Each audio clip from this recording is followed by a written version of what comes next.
We wanted to show you this. Hillary Clinton, Chuck Schumer, Nancy Pelosi in the 1990s and early 2000s, just sounding like us when it comes to the issue of illegal aliens and health care. So this is C-SPAN, September 28, 1993, C-SPAN, 1996 as well, and so forth. Go. As to illegal aliens, we agree with you that we do not think the comprehensive health care benefits should be extended to those who are undocumented workers and illegal aliens. We do not want to do anything to encourage more illegal immigration into this country. We know now that too many people come in for medical care as it is. We certainly don't want them having the same benefits that American citizens are entitled to have. This is an anti-fraud amendment. All over where we go, people say, well, why can't you stop illegal immigrants or others from coming here? And the number one answer we give our constituents is when they come here, they can get jobs, get benefits against the law because of fraud.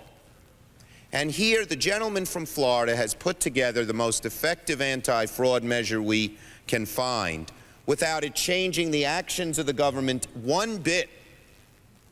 And we find all this opposition. I urge support of this amendment. If you believe you want to stop fraud in immigration, you have no choice but to support this amendment. Democrats support also enforcing laws, current laws, against those who came here illegally and those who hire illegal immigrants. Yet the Bush administration has refused to do just this.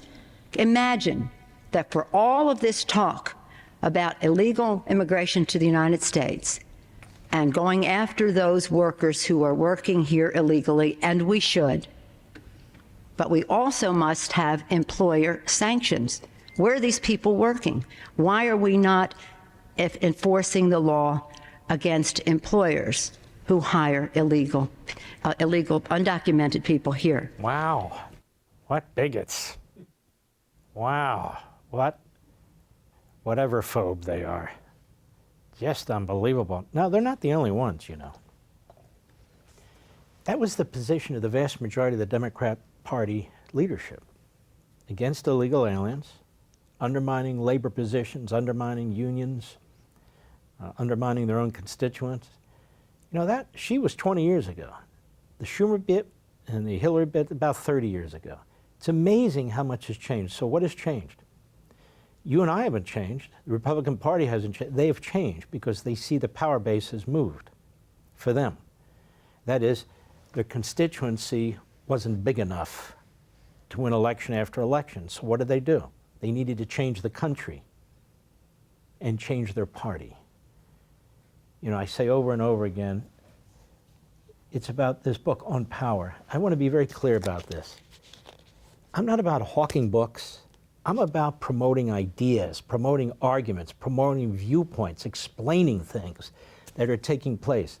I only started writing books when people would come up to me and they would say to me, Mark, why is this happening?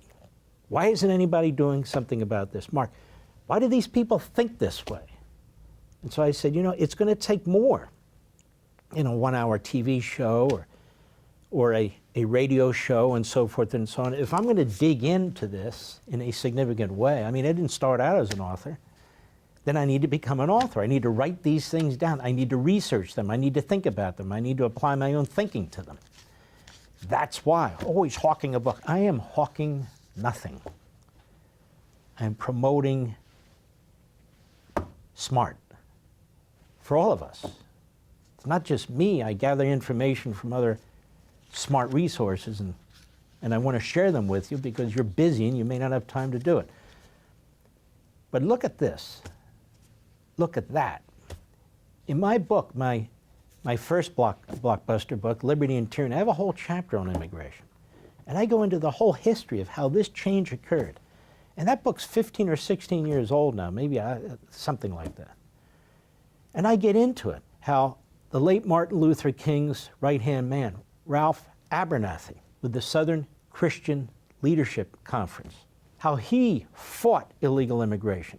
On Cesar Chavez, the man that formed and led the United Farm Workers Union, of mostly Mexican American citizens to unionize their work in the fields and so forth. Do you know he led an effort using members of his farm workers union, mostly Mexicans, to guard the southern border and to turn people over to and report to the old Immigration and Naturalization Service, now DHS, to report what he called, not me, what he called greenbacks coming across into the United States, and he would talk about them on radio and in San Francisco as well. I have the audio. The same way, Eugene McCarthy, a great liberal, how he rejected it too. And in fact, all of them opposed illegal immigration and giving amnesty to illegal immigrants. Ever hear of Barbara Jordan? Barbara Jordan was a brilliant woman, an African American who represented part of Houston. And she, among others, was put in charge of a commission to try and figure out what to do with illegal immigration. This is in the 90s. Imagine today. Imagine today. And they put together this report, which is a brilliant report. And they talk about securing the border, not providing, free benefits to illegal aliens and so forth and so on. She wasn't mean. She wasn't being mean-spirited. She said, this is how you stop this, and we need to stop this because of the impact on what? Especially, she said, minority communities. So the Democrat Party used to oppose illegal immigration to protect their union supporters and those labor jobs, and to protect minorities, American citizen minorities, particularly in our cities, so that the resources for schooling, the resources for health care, other resources weren't being used by illegal aliens in these communities where a lot of illegal aliens settle. But not anymore, obviously. Not anymore. The idea of an open border is so crazy. You look at these people, these Democrats from 20, 30 years ago.